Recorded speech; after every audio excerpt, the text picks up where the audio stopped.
अस्सलाम वालेकुम नाज़रीन, बच्चा ने काम चेक करो। वान पवनिया दवाइयाँ इकट्ठियाँ की भैन जी।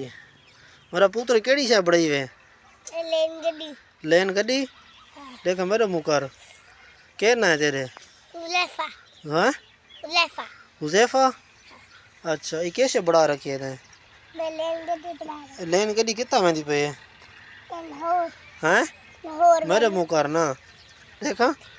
लाहौर वाली पे लाहौर वेंदी पे है हाँ ये केरले वहीं पहुंची लेन गड्डी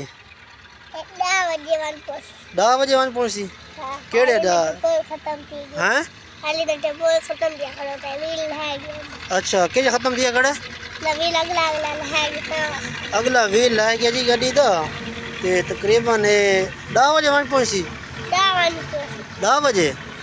रात 10 बजे जा हूं ते 10 बजे 12 बजे में हाली तो हाले 9 बजे है ना इन्हें 9 बजे 12 बजे 30 है ना अच्छा अच्छा जी नाज़रीन गड्डी देखो चजे ये बाला ने काम में निके निके बाला ने बस हैं तो इन्ना दे